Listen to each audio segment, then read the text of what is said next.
Srimate Ramanujaya Namaha. Two forces are competing with each other to dominate the world. One is the force of evil and second is the ethical force. Both of them are fervent in nourishing their partners, punishing their opponents and grabbing everything in the form of resource and potentiality. All these various measures are simultaneously undertaken by both the forces. But truth alone triumphs. Ethics alone conquers. But evil has several phases of victory, even though the ultimate victory is for the ethical plane. And in the social trend also, many people prefer evil because of its attractors. Evil, as the entire society is evil in nature, certainly benefits and gifts will be provided to people, those who are inherently evil or behavior-wise evil, or at least pretend to be evil and pose to be evil.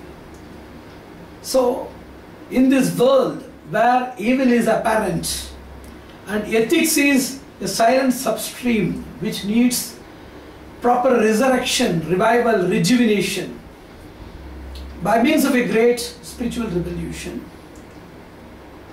we are trying our level best to reverse the situation, to bury the evil and to enthrone the system of ethical fabric.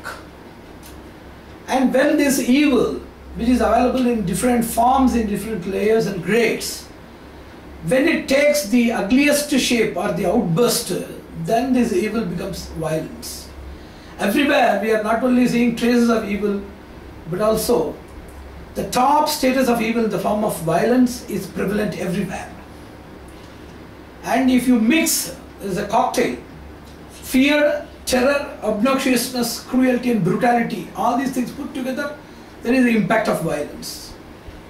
And whenever you interrogate with people about what they call violence, then they say that yes, it is something connected with physical body. It is an assault, attack, or it is a form of annihilation, fight, war, battle, wherever we see these type of destructions, these type of high-end violences, what we call as destruction. This is now taking the society to exodus to other planet or premature dissolution of earth. And this type of violence, let it be a small stone throw or fight with sticks, or let it be a gunfight or even the suicidal bomb blast, or by biological weapons, the nuclear weapons that have now taken shape, then chemical weapons, like that, it's endless. The cruelty as well as the contribution of cruelty in the form of technology and psychological worstness, everything is going endlessly and to its extreme possible levels. So what is the solution? Basically in spirituality, we see everything from the foundation and we see everything into a comprehensive network package, and we want everything to be totally uprooted, eliminated, not temporarily suppressed or diverted or diluted. So basically, whenever we see in spiritual sense, what is violence? Violence need not be a physical attack at all. It need not be dismantling human organs or destroying lives in mass or in multitude or magnitude. It's not violence. Violence starts from making the people lifeless in spite of being alive in the world.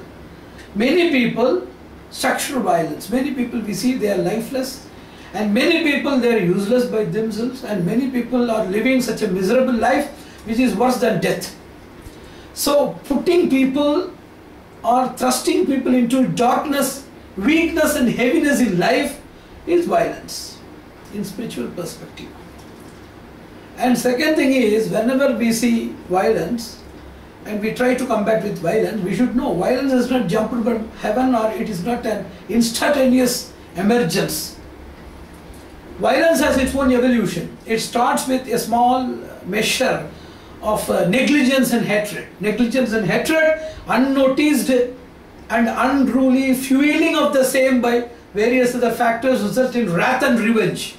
When they are supported by solid reasons and supporting resources, when the person is embedded along with wrath and revenge coupled with courage and action, then it results in burst into violence. So what we need is any of these factors, few or all or at least one of these factors. Spirituality should attempt to debilitate the system by attacking these factors. Somebody deal with negligence, somebody attend to hatred, somebody prevent that maturity of both of these things into wrath, and somebody should control it from being maturing or blossoming into retaliation or revenge. Somebody should see that they don't get courage, they should be frightened. Somebody should prevent action by means of silencing them by terrifying by all possible measures. We should prevent their umbilical cord getting resources, and we should always mitigate circumstances which provide additional volatile reasons for them to do that. So it is a multifaceted, multidimensional approach for spirituality to deal with various factors that are there in the evolutionary stages of violence. And this is prevention. The third thing is, when violence has emerged, it has manifested itself in the society, then to tackle also we need lot of approaches. Something are socio-spiritual, something are spiritual-political, some things are psycho-spiritual, like that. It deals with different factors. And basically we see four types of retaliations, the violences. Violence means that causes damage to the society by finishing many people and finishing the hope of living in many more who are living. That is known as violence, and this is known as terrorism, what we call. And it may be sponsored by even various precarious conditions of the society, political reasons or political instability, not by non-state actors alone. It comes from different sources. So, in this way, if you see four angles, one is the offensive violence. The offensive people are those who are just attacking people for their benefit, they are also there. And also similar things are executed by the people, those who are defending themselves without any other way. They cannot go for some other opportunity or some other tool. So they also deal with that. And third thing is defensive response. In order to protect themselves from being attacked or from being re-dignified, that is by means of attacking the attackers, the persons are re-dignified. So it is the dignity of every nation to take a defense in order to protect its own subjects. So it is essential.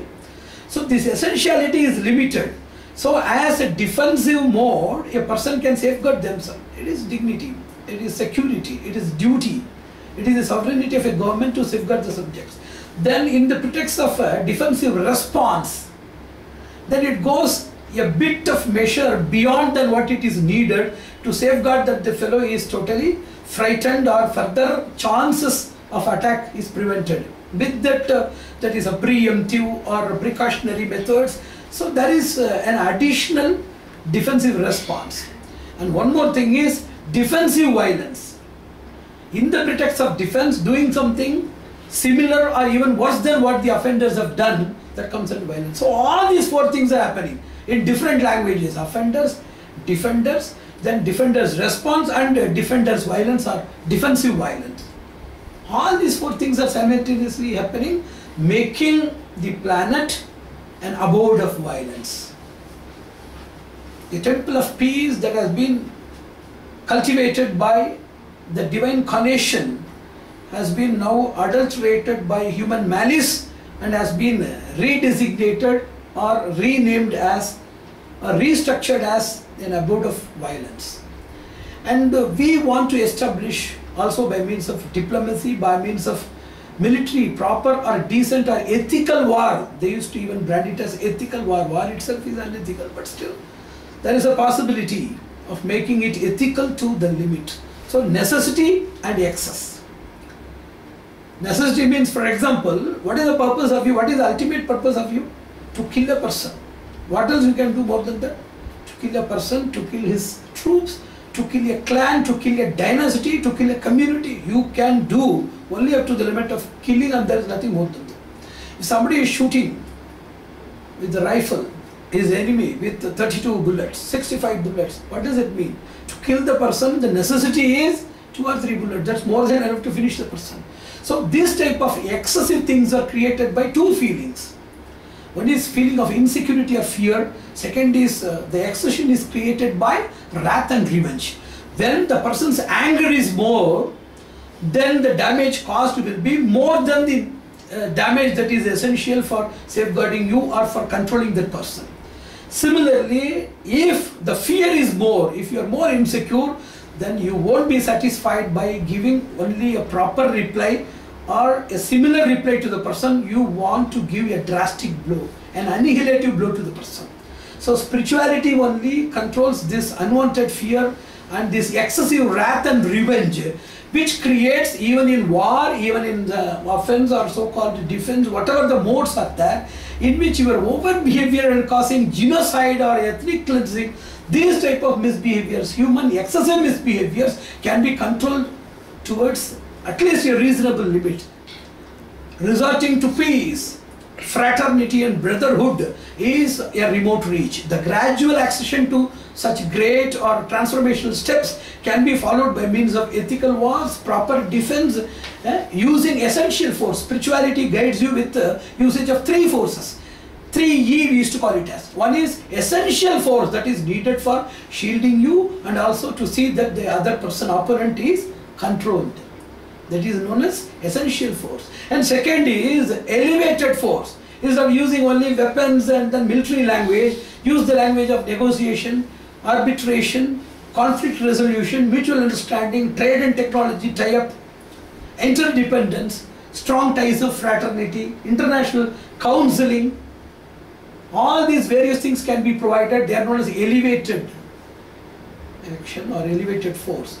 Essential force, usage of elevated force, uses of extraordinary force of transformation, realization of values of peace, truth and universal brotherhood that comes under extraordinary. So spirituality gives for the rulers, the so-called warmongers and violent mongers. All these people are provided 3 other options.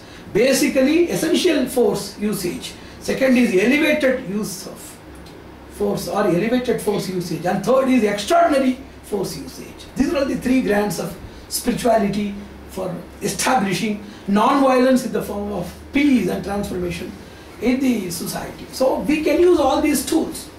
For example, if there is an enemy, you can just take a channel of terrifying the enemy, stopping the enemy. We used to call it as 4 steps.